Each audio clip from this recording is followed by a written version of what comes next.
Muy buenas, soy el doctor Herbert Stern, oftalmólogo, director de la Clínica Oftalmológica de Santo Domingo, y les doy la bienvenida a este espacio Vamos a Ver, un podcast diseñado para hablar de salud, sobre todo salud visual, que es mi profesión, y cualquier tema humano de interés en este mundo tan caótico y moderno en que vivimos. En este episodio tenemos un invitado a quien quiero mucho, un gran amigo de muchos años, un destacado endocrinólogo, especialista en osteoporosis y todos los problemas de los huesos asociados a las hormonas, que es el doctor Casimiro Velasco. Casimirito lo conocemos, sus amigos de tanto tiempo, pero realmente es un importante especialista dominicano. Muy buenas, bienvenido, Casimiro. Muy buenas. Nada más cierto, Herbert, que un hermano entrañable. Realmente las vivencias no son las que crean historias, y nosotros tenemos historias que contar, ¿no? Es verdad. En algún momento de nuestra vida compartimos experiencias. Coincidimos en España. Exactamente, en nuestra formación. Sí. Pero bien, gracias a Dios y a ti por haberme dado esta oportunidad. Siempre hablamos un poquito de quién es Casimiro. Como decía don Manuel Sánchez Salorio, no dónde naciste, sino dónde te nacieron. Muy bien. Profesor español.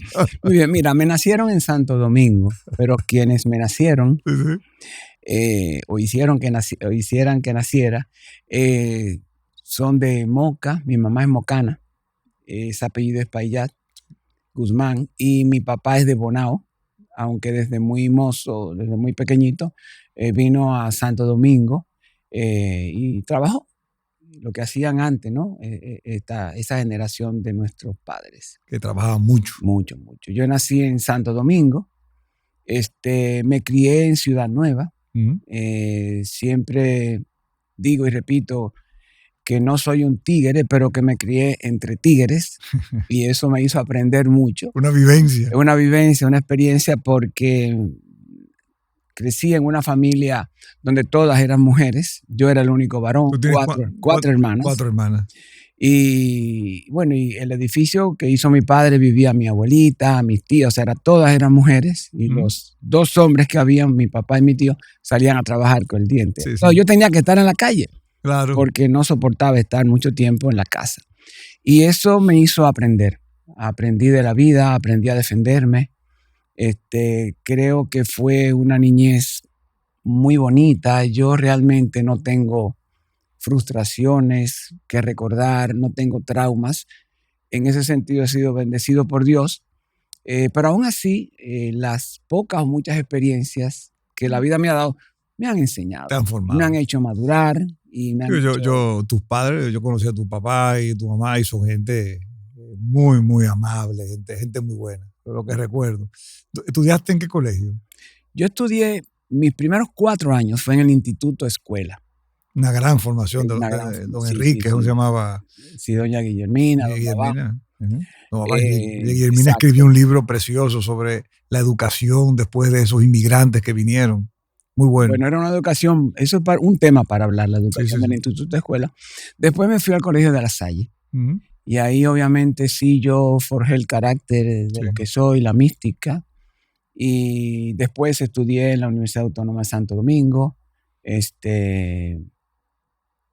Me gradué, para bien o para mal, como digo, porque estudié en la universidad, en la UAS, por una situación específica, pero viví muchas experiencias de perder tiempo, de tener que retrasarse, pero eso... Nuestra generación vivió la sensación de que la UAS era una universidad con problemas y que la UN fuera más seguro. Exactamente. Pero realmente la UAS es una gran universidad, con excelentes profesores. Lo que pasa es que es muy buena para el que quiere estudiar. Pero el otro que quiere hacer otra cosa, pues lamentablemente en esa época, creo que todavía ahora hay espacio para eso. Yo creo que el estudiante se hace, no lo hacen.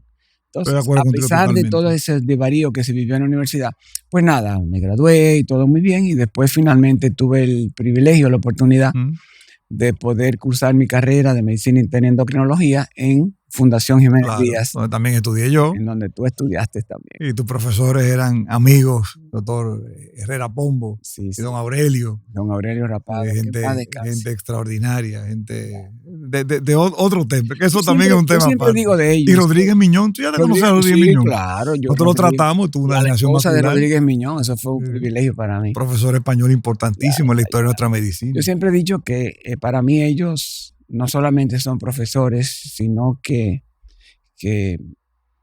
me amaron y me enseñaron algo más. Sí. Nosotros fuimos privilegiados, Casimiro, de poder llegar en ese momento, que España estaba en un momento muy interesante en los años 80. Ya había salido de la dictadura, entraba la democracia, entraba Europa. Era una época tremenda en España que disfrutamos y vivimos. Yo lo viví mucho. Claro. Sobre todo porque pasé parte de Europa en tu carro. No, en el tuyo que te vendí yo. Es una anécdota muy divertida. Es que cuando yo llegué a España, don José Manuel Armenteros, que en paz descanse, me dijo, consulta y visita a don Chago Peláez. Y Chago Peláez, un señor que trabajaba en la Embajada Dominicana, me vendió un carro que yo le metí 42,000 kilómetros y después se lo vendí a Casimiro, que le hizo otro tanto. Era un Opel Kadett Capitán, que era un vehículo comodísimo. Un super vehículo. Tú se lo vendiste a Diego. A Diego. Claro, o sea que siguió la cadena. A ver dónde anda de ese vehículo. Tus padres tenían el negocio de la miel. Sí, mi papá tenía un negocio que se llamaba La Metralla. La Metralla, me acuerdo de esa miel. Y bueno, era un comerciante de los de esa época, pero él tenía apiarios y entonces él se dedicó a vender miel. Incluso llegó, creo que hasta exportarse a Puerto Rico, tengo entendido. Pero bueno, se diversificó mucho, él tenía granja de pollos, hizo construcciones. ¿Por qué decidiste ser médico? ¿Qué te llevó a estudiar medicina?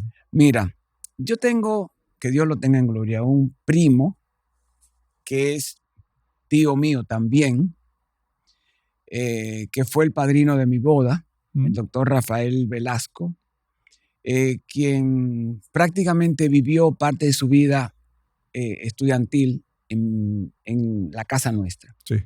Y entonces él estudió medicina, él era neumólogo, y yo siempre lo veía con sus huesos y esas cosas, estudiando medicina. Y realmente yo creo que de ahí surgió. Él era un hombre muy entregado a su carrera. Y nunca dudé. Yo siempre quise ser médico y gracias a Dios lo logré. Incluso estando en medicina siempre quise ser endocrinólogo. No, esa es mi segunda pregunta. Sí. Endocrinología, ¿por qué? ¿Qué te llamó la atención? Pero mira, si no me equivoco, fue Rodríguez Miñón que lo decía casualmente. No, fue Jiménez Díaz. Decía que el que quiere saber mucha medicina, que haga medicina interna, pero el que quiere saber un poquito más, que se haga endocrinólogo. Bueno, el eje hormonal. Porque como que engloba todo, ¿no? Era una forma de decir las cosas. La Fundación Jiménez Díaz pues, era uno de los centros más importantes de España. La fundó don Carlos Jiménez Díaz, uno de los más prestigiosos internistas españoles del siglo XX. Te haces endocrinólogo y vamos a hablar de qué es la endocrinología. Porque la gente sabe de diabetes, que son temas, vamos a hablar de osteoporosis, pero ¿qué es la endocrinología? ¿Qué es el sistema endocrino? Mira. Para no médicos. Ok. Crino quiere decir glándula y endo hacia adentro. Entonces, la endocrinología estudia las glándulas que producen hormonas que se segregan hacia adentro, o sea, que caen al torrente sanguíneo. El ejemplo contrario es la glándula de sudor que se producen hacia afuera. Hacia afuera. Para que la gente lo entienda. Exactamente. Entonces, ¿y qué hacen esas hormonas? Otras glándulas como el páncreas segrega amilasa y lipasa, que son enzimas que van al intestino, son exocrinas. Porque se van fuera. Se van fuera. ¿Y cuál es la importancia de esas hormonas, de esas sustancias? ¿Qué hacen en nuestro día a día? Porque todo el mundo ha oído hablar del tiroides, de la diabetes. ¿Qué hacen esas hormonas en nuestro organismo? Mira, las hormonas son reguladoras. Mantienen lo que nosotros llamamos el equilibrio interno, la homeostasis interna. Y para la mejor explicación de esto es, por ejemplo, si una persona está en Nueva York en enero, sale a la calle, la temperatura está a -1 grado, evidentemente que tu cuerpo tiene que mantener 37 grados, porque si no te mueres. Bueno, pues además del abrigo que te pones, las hormonas se encargan de acelerar el pulso, de pararte los vellitos, de ponerte a titiritar. O sea, son las que de una manera u otra te protegen y mantienen equilibrado tu funcionamiento. Eso es una forma sencilla de explicar. Pero es tremendamente importante porque, como tú dices de la medicina interna, las hormonas regulan todo. Y pacientes que dicen, ¿qué me pasa? ¿Por qué no me siento? Muchas veces son problemas hormonales, el tiroides, por ejemplo. ¿Qué tan frecuente es la enfermedad tiroidea en nuestro país? Wow, más de lo establecido. De verdad que deberíamos, ahora mismo se creó un comité de la Sociedad de Endocrinología para el estudio de la tiroides, y están en eso, para dar números. Yo no tengo cifra exacta, pero te puedo asegurar que de 10 pacientes, posiblemente 3 sean tiroides. ¿Y hombres? Porque yo he visto problemas tiroideos en hombres cuando llegan problemas oculares, y tengo la sensación de que es más frecuente de lo que pensamos. ¿Es correcto? Mucho más. ¿Hay igual número de pacientes hombres y mujeres con problemas de tiroides? No, mucho más la mujeres, mujer, yo diría que 5-1. Sí. Sin embargo, los problemas tiroideos, sobre todo de nódulos en varones, son más ocupantes, más que decir preocupantes. O sea, normalmente un nódulo tiroideo único en un varón puede tener un desencadenamiento más maligno que el de una mujer. ¿Se va a notar el bocio? ¿Se nota más en los hombres? Mira, en esta época, en donde todo el mundo está muy atento al tema de la salud, ya los bocios, aquellos que veíamos en la calle, no lo vemos. Porque inmediatamente cualquier persona con 2 dedos de frente, ¿no?, sienta un bulto o algo aquí en el cuello, pues ya va al médico. Y sabemos que el bocio es el resultado de una hiperestimulación o por los anticuerpos tiroideos o por el exceso en la producción hormonal. O sea, que casi nunca llegamos a tener un bocio importante porque lo medicamos. ¿La sal yodada qué papel tiene en el tiroides? Mira, eso fue una ley que la OMS, Organización Mundial de la Salud, hace muchos años, 50 años, lanzó, porque las ciudades, sobre todo, que no eran costeras, tenían déficit de yodo. Entonces, una forma masiva de poder garantizar ese yodo es a través de la sal. La verdad que al día de hoy eso está muy cuestionado. Realmente no sabemos si la sal viene tan yodada como dicen. De todas formas, ahora todos los alimentos, tú tomas leche, tiene adicionado un montón de vitamina D, calcio, yodo. Ya los alimentos lo tienen. ¿Cómo está la endocrinología en nuestro país? ¿Hay suficientes endocrinólogos? ¿Hay suficientes centros que tengan servicio de endocrinología en el país? Sí. Buena pregunta también, porque cuando yo llegué éramos quizá menos de 50 endocrinólogos. Hoy ya somos alrededor de 200 y algo. Evidentemente, sigue sonando poco para 11 millones de personas.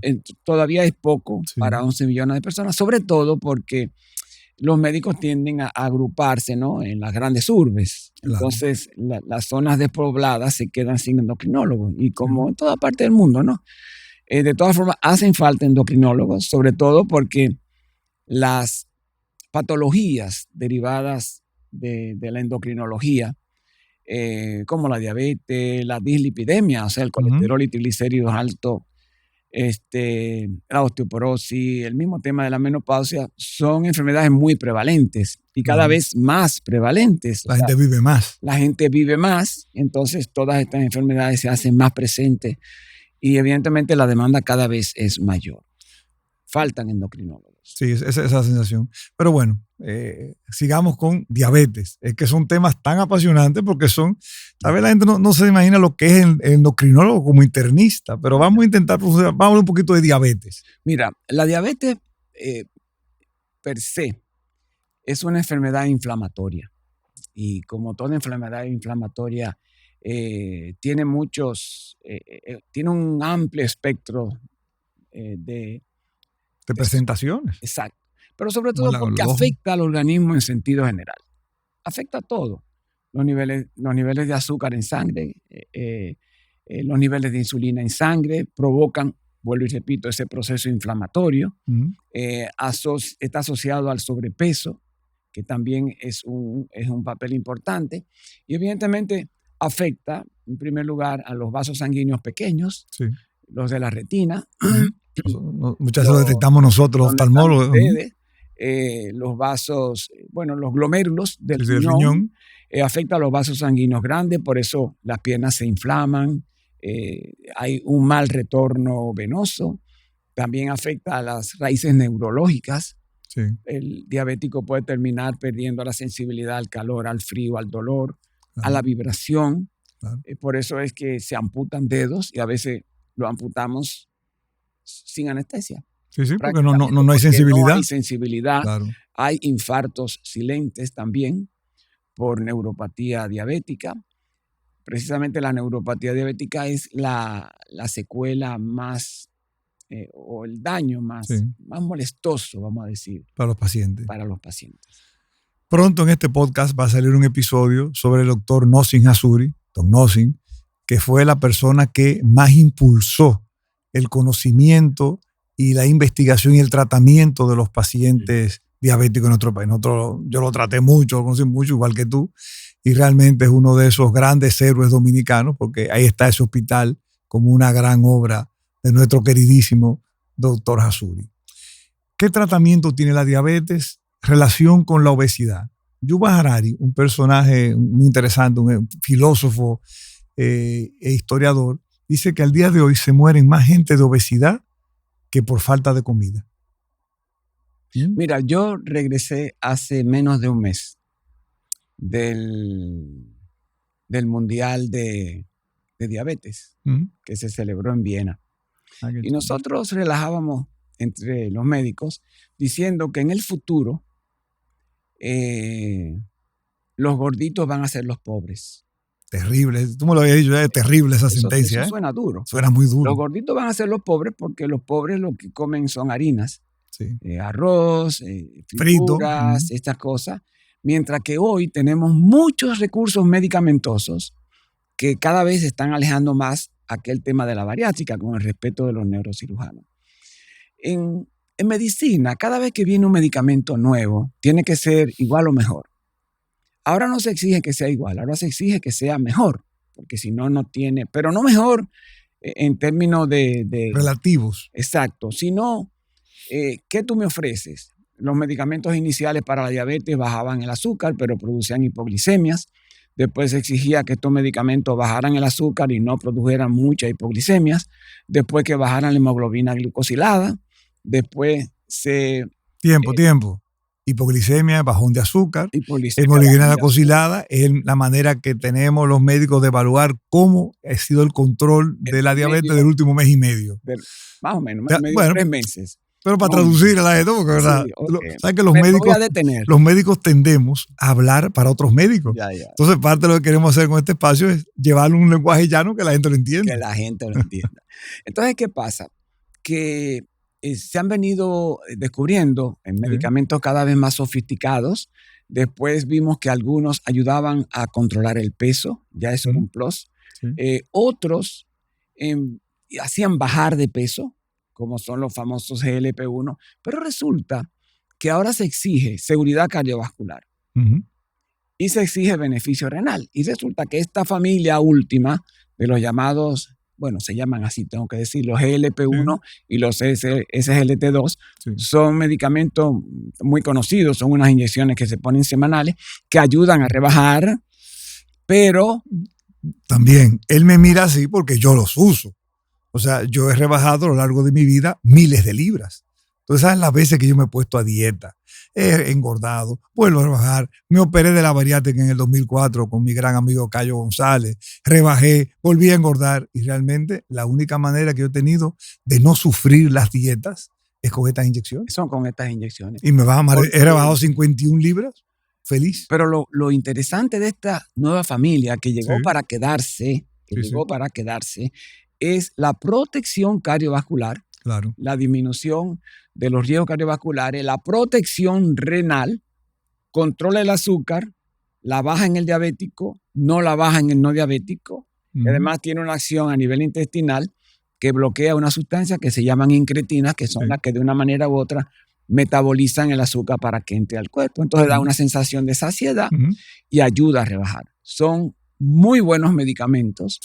Penosamente, En un momento cuando llegó al mercado estos medicamentos, se olvidó de que eso era para la diabetes y todo lo demás, y se enfocaba solamente en rebajar, y eso hizo que todo el mundo lo usara de manera masiva. Entonces lo usaba el que lo tenía que usar y el que no lo tenía que usar. Entonces cuando lo usaba el que no lo tenía que usar, tenía efectos secundarios, entonces hablaba mal del medicamento. Claro. Pero puedo asegurar que esa familia de medicamentos yo doy fe.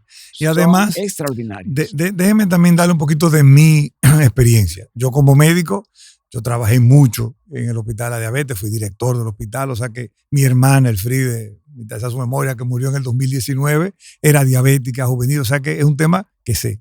Sin embargo, cuando yo decidí ponerme la inyección, primero me lo dijo una amiga doctora en España y después yo fui donde Casimiro. Aún yo como médico tengo supervisión. ¿Qué significa eso? Que aunque esos medicamentos se vendan aquí, a veces libremente, no los usen sin supervisión de un endocrinólogo que sabe lo que está haciendo. Me parece muy sensata tu recomendación. Sí, debe ser así. Que es así.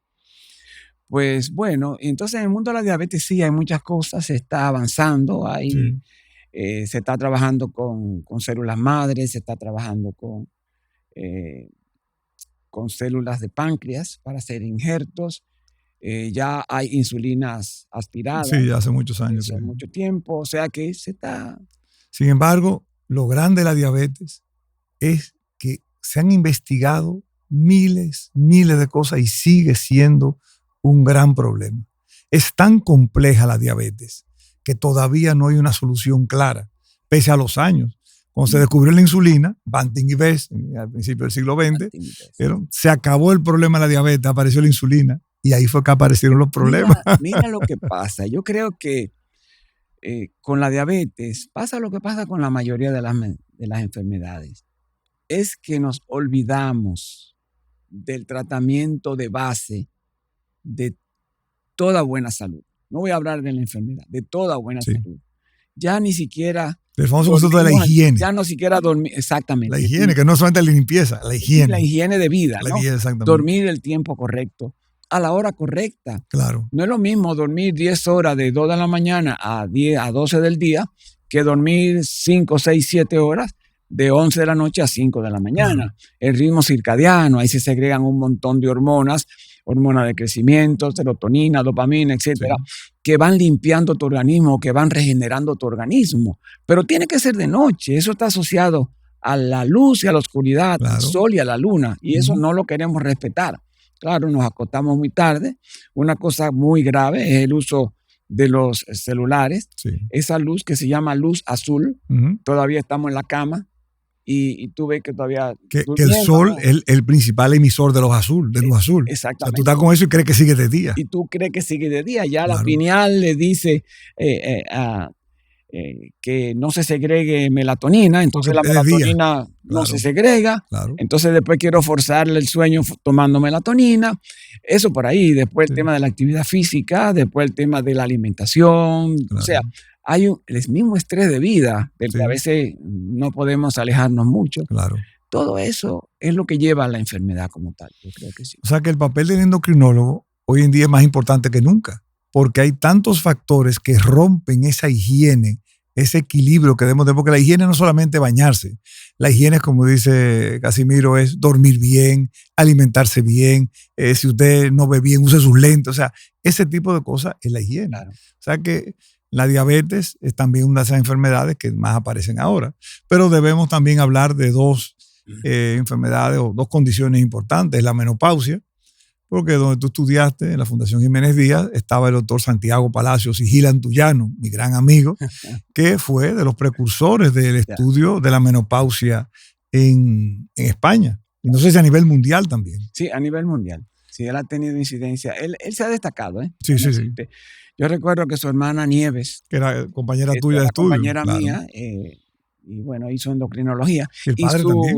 Sí, su papá también. Y su consultorio estaba al lado de nosotros, del doctor Rapado, recuerdo. Él ha venido mucho al país. Sí, yo me lo encontré en un avión viniendo para acá. A ver. y él fue el ginecólogo de Miriam, de obstetra. Cuando Miriam nació, él asistió al parto. Pues nada, sí, la menopausia evidentemente fue un super boom, porque hay que remontarse a los años en que estábamos estudiando, el año 1984, 85, 86, 87, en donde había mucho desconocimiento de todo. Por ejemplo, la vitamina D ni se conocía todavía en ese momento.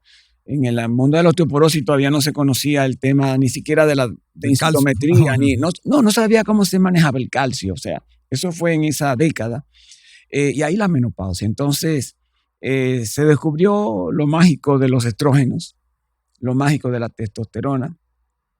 Y evidentemente que se comenzó a usar la llamada terapia de reemplazo hormonal, que yo creo que ha hecho mucho beneficio. Yo soy un gran defensor de la terapia de reemplazo hormonal. En la calidad de vida de las mujeres. En la calidad de vida de la mujer, en la parte de su sexualidad, su feminidad, todo eso está involucrado. Lo que hay es que usarlo con criterio, porque un comentario, y es que a veces aquí se abusa un poco con el uso bendito de la testosterona, creyendo que es lo único que necesita la mujer después de la menopausia. Obviamente el estrógeno es la hormona femenina per se.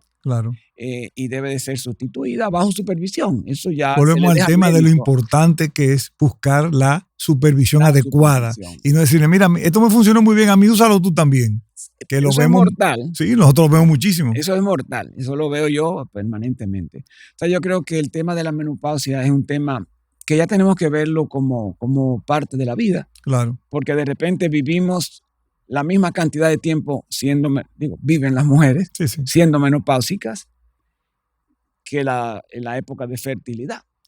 Porque si llega la menopausia a los 50 y estamos vivos a los 95, ya la mitad de tu vida vas a vivir con menopausia. Entonces vas a vivir con menopausia. Y obviamente hay que hacerlo con criterio, porque como todos los estrógenos tienen sus efectos secundarios. Yo creo que la ciencia ha avanzado mucho en ese renglón y obviamente que sí, que hay que atenderlo, hay que cuidarlo. Desde luego, tenemos el tema que tenemos que tratar más, que es la osteoporosis. La osteoporosis es un problema, osteo-hueso, porosis que se ponen porosos, blanditos, por así decir de una manera clara. Casimiro es el gran precursor del estudio de la osteoporosis en nuestro país. Vamos a hablar de osteoporosis y también de tu fundación, que hace una labor tremenda a favor de mucha gente. Y lo que me gusta, pero te critico, es que no lo dices. Mira que te he pedido que me dé los reportes para publicarlo, pero bueno, eso también habla del tipo de persona que eres, Casimiro. Pero vamos a hablar primero de la osteoporosis. ¿Qué es la osteoporosis y cómo se estudia? Ok. Mira, la osteoporosis es una enfermedad que siempre es bueno hacer la observación generalizada. O sea, es en todo el esqueleto, que se caracteriza por una pérdida del contenido mineral que tiene el hueso, en su mayoría calcio, pero también otros como magnesio, zinc, flúor, potasio, etc. ¿Es un proceso normal del envejecimiento? Es un proceso normal del envejecimiento, claro que sí. O sea que todo el mundo tiene osteoporosis. Todo el mundo va a terminar en osteoporosis. Que se caracteriza por la pérdida de todos esos minerales que vuelve estas estructuras frágiles y propensas a tener fracturas. Pero fracturas por fragilidad. No es la fractura de un accidente automovilístico. Son fracturas que te caen de tus pies y te rompes la muñeca, el coles, o que haces fuerza arreglando la cama o cogiendo una caja y te aplasta una vértebra. Obviamente, o aquella que es de la cadera. Yo he tenido casos de personas que están de pies y se caen. O sea, no es que se rompen porque se caen, sino es que se caen porque se rompe la cadera. Y obviamente es una fractura que tiene una alta incidencia de morbimortalidad, porque el 33% muere en el primer año. De nuevo, morbilidad son la cantidad de enfermedades o situaciones complicadas que ocurren después de un evento, y la mortalidad, el que lamentablemente fallece. Es la muerte. Y después el 50% de una manera u otra queda con cierto grado de minusvalidez, tienen que andar con andador, tienen limitaciones. O sea que es una enfermedad que tiene un impacto importante. Pero yo te quiero decir algo, y está asociado a la magnitud del problema. Y te va a chocar lo que voy a decir.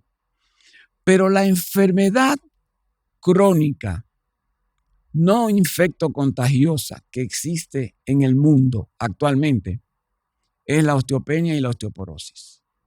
¿Te choca? Sí. Te voy a dar números. Lo pueden buscar. Mira, independientemente, la enfermedad más frecuente del mundo es la hipertensión arterial. Más de 1.200.000 personas en el mundo son hipertensas. 1 billón. O sea, 1.000 millones. 1.200 millones. Exactamente. Más de 1.200 millones. De colesterol, colesterol y triglicéridos. Sí. Más de 1.000 millones. Osteopenia, que si quiere ahorita explico el término. Sí. Osteopenia, más de 900 millones. En cuarto lugar, las dos enfermedades más frecuentes son diabetes mellitus y osteoporosis, con más de 500.000 millones de personas. ¿Qué quiere decir? Que si yo sumo las 900.000 mujeres osteopénicas más las 500.000 mujeres osteoporóticas en el mundo, tenemos 1.400 millones. Casi una quinta parte de la población del mundo. Porque es una enfermedad que está asociada. Eso lo pueden buscar, eso está ahí, eso no hay nada que exagerar. Es más, suena incluso muy exagerado decirte que cada 3 segundos hay una fractura por osteoporosis.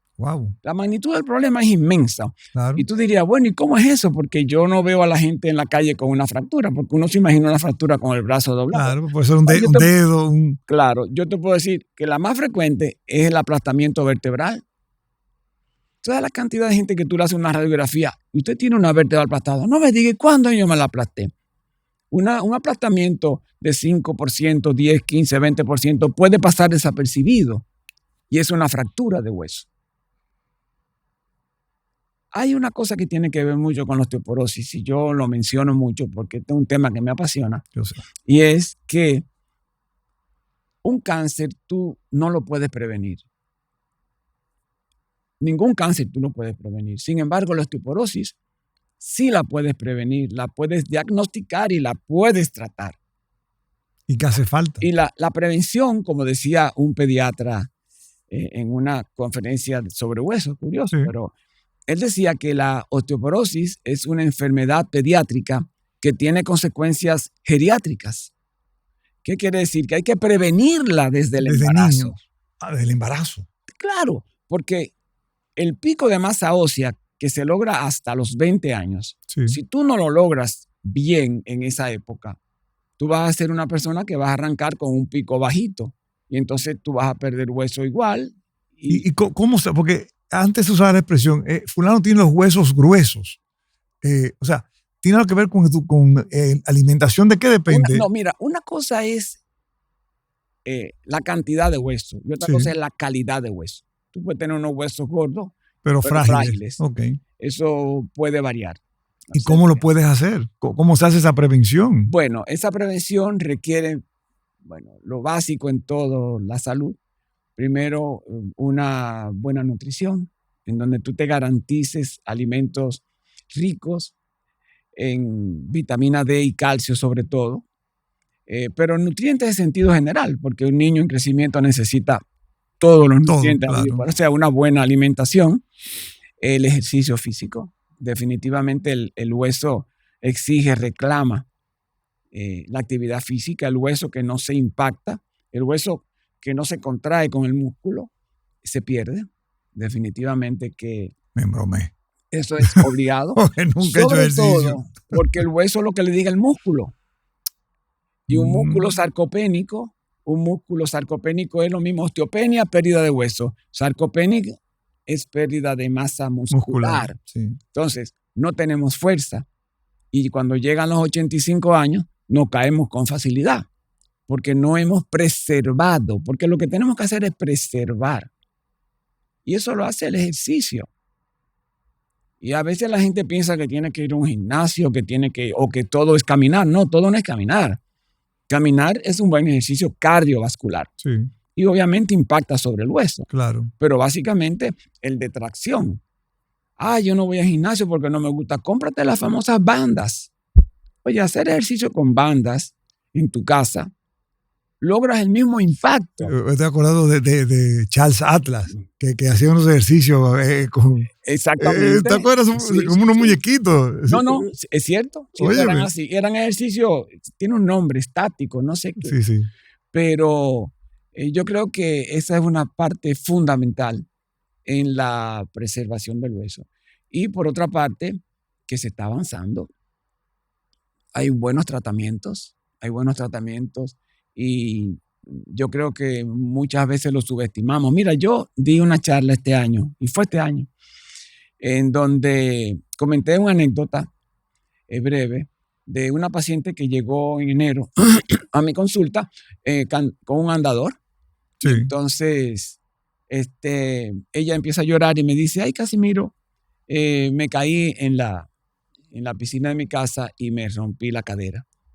Y yo no te hice caso nunca. Digo yo, bueno, no importa, vamos a tratarte. Bueno, la paciente se va y la secretaria Intri me pregunta, doctor, pero ¿cómo puede ser que esa señora se haya fracturado? Puede ser lo que tiene son 50 y pico de años y ella está en el gimnasio y bueno, muchas cosas, pero tenía osteoporosis.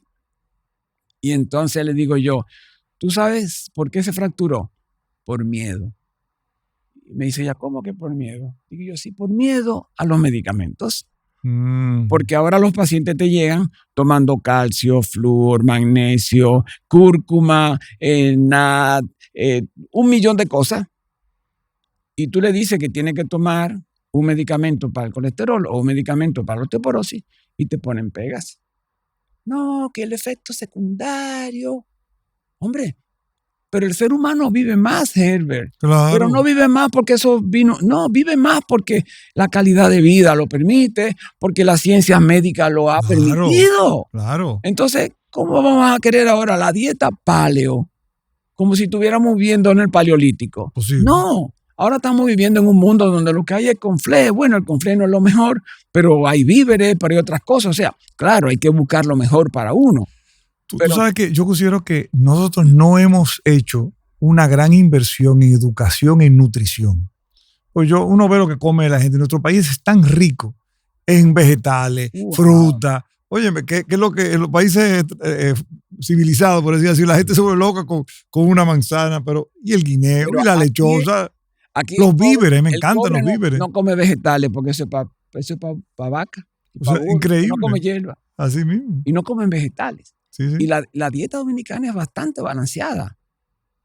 Aquí se come pollo. Este país, el tema de la nutrición, aquí se come pollo y aquí se come arroz, habichuela, víveres y hay ensalada. Exactamente. Y la fruta no sobran. Entonces es cuestión de educar. De educación. Ahí tenemos un gran trabajo. Exacto. Existen también, los endocrinólogos hacen nutrición y también hay nutricionistas como especialistas. Sí, las dos cosas. Hacemos nutrición, incluso hay otro que hace nutrición hospitalaria, que esa es la que es ya para pacientes internos. Para pacientes ingresados y los nutriólogos. Oye, me has dejado chocado con esas cifras tremendas. Sí. Y lo peor es que hay prevención y que tal vez nos enteramos tarde. Ese es el dolor. Claro. Ese es el dolor. Claro. Y no lo que, incluso las mismas. Porque los padres no lo saben. Cuando los niños tienen 10 años no tienen esa información. Y nosotros vemos, por ejemplo, en oftalmología, muchos niños que son más miopes porque se quedan más tiempo dentro de la casa, no salen afuera a jugar. Mira tú, qué curioso. Sí. Pero fíjate que antes a nosotros nos daban una cucharada de aceite de hígado de bacalao. Es verdad. Antes me daban un calcio granulado. Yo creo que a veces tenían más conciencia nuestros padres para prevenir todo esto. Porque no había una ciencia que pudiera resolver las enfermedades como podemos ahora. Exactamente. Y la fundación, háblame de tu fundación. Yo sé que eso es tu... A veces mi vida. Bueno, mira, la fundación curiosamente cumplió este año, en junio, 30 años. 30 años. Tú eres señor mayor, ¿eh? Sí, bueno. Estábamos juntos cuando pequeños. Es verdad. Ya tenemos 30 años. Durante los primeros 10 años nosotros nos dedicamos a lo que fue educación continuada. Sí. Todo fue tratar de llevar el mensaje. Fue muy difícil con los médicos que no creían el tema todavía en ese momento, pero lo logramos después de esos 10 años y en estos últimos 20 años ya nos hemos dedicado a la atención al paciente. Y nuestra fundación atiende de manera gratuita No, allá no se maneja dinero. Bueno, si una persona tiene un seguro, vamos a poner SENASA, pues entonces SENASA paga y nosotros no cobramos diferencia. Igual con la densitometría, si el paciente no tiene dinero, nosotros lo atendemos. ¿Que cómo vivimos? Bueno, primero Dios provee. Él provee el trabajo arduo de nosotros.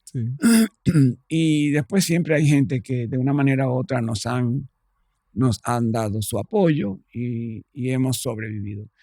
Una cosa que siempre tengo que mencionar es a mi querida y amada esposa. Claro, de Francia, un saludo. Rosa es mi mano derecha. Claro. No solo en el instituto que tengo, sino también en la fundación. ¿Cuántos pacientes ven al día en la fundación?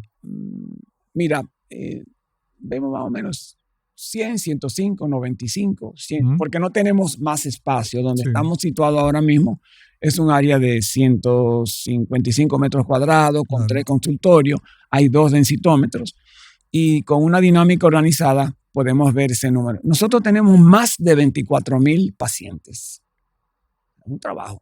No, mira, Herbert, es un trabajo arduo. Es una gran obra. Y hoy tenemos, y eso me da mucha alegría, tenemos un nuevo local. Está a medias. Bueno, ya está terminado todo lo gris. Tiene 750 metros cuadrados. Tenemos ahí, es grande. Abajo solamente tenemos 7 consultorios, 5 áreas diagnósticas, 2 salas de espera. Ya está todo lo gris. Incluso hasta los baños están prácticamente listos. Nos falta ahora habilitar todo y después parte de los equipos médicos. Estamos ahora trabajando para ver cómo conseguimos recursos. Como todo en la vida necesita dinero. Claro. Alguien decía que la medicina no tiene precio, pero es costosa. Tiene costo. Entonces, estamos ahora tras esos recursos a ver si los empresarios dominicanos de una manera u otra canalizan sus excedentes, para decirlo así, o sus impuestos a través de una institución que ha demostrado solidez, perseverancia, constancia y que está haciendo una labor. Yo con esto lo que me quiero ganar el cielo y llevarme a mi mujer de paso, ¿no? quien ha estado conmigo y ha hecho posible. Yo soy el médico, el que da la cara, el que habla. Pero otro que tiene que hacer el trabajo burocrático, el papeleo. Sí. No, es más, igual que tú, yo tengo la suerte de Begoña, que sus consejos siempre son precisos y preciosos. No te pierdas en eso. No quisiera terminar, que se ha ido rapidísimo el tiempo, hablando de tus hobbies. Porque realmente yo sé que tú eres una persona de muchos... yo te recuerdo tocando guitarra, no sabía lo de los motores, que tú tenías motores, o sea, sorprendes. ¿Qué tú haces en tu tiempo libre? ¿Qué lees? ¿Qué te gusta? Bueno, cuando más joven, yo era judoka. Fui judoka mientras estuve en el colegio. Y después, como yo me crié en Ciudad Nueva, yo fui de los fundadores del Club San Lázaro. Y yo fui el primer capitán del equipo de junior del San Lázaro. Y yo jugaba más o menos, no es que fuera muy destacado, pero tampoco la estatura me ayudó mucho. Y eso fue una etapa de mi vida. Y después hice diving. Así, yo buceé durante un buen tiempo hasta que me encontré a mi querida esposa. Y Rosa me dijo que el único que disfrutaba era yo cuando me... En Constanza no hay mar. Y ella... Así, y bueno, después me cogí con los motores. Tuve unos añitos ahí con motores, paseando por el país, me iba con mis hijos. Qué chulo. Y yo lo disfruté. Era algo que era una cuenta pendiente en mi vida, porque mi mamá nunca me dejó tener un motor en mis manos.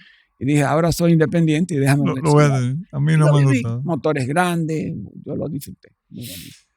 Una última pregunta, Casimiro. ¿Tú eres una persona optimista de nuestro país? ¿Cómo ves el país en los próximos años?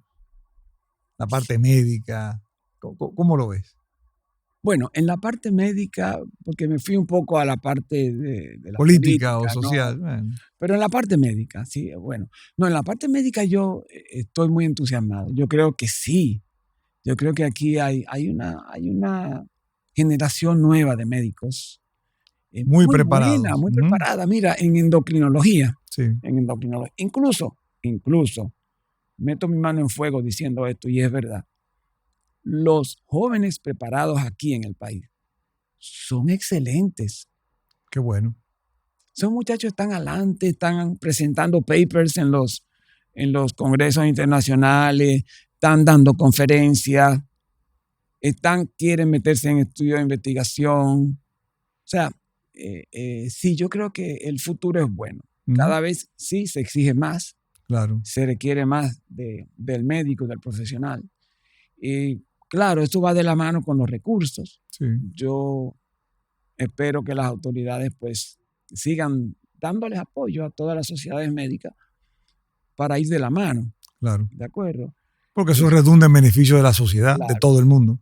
Y que deberían apoyar, perdona, Herbert, más en el área de investigación. Aquí se gasta muy poco en investigación. Sí.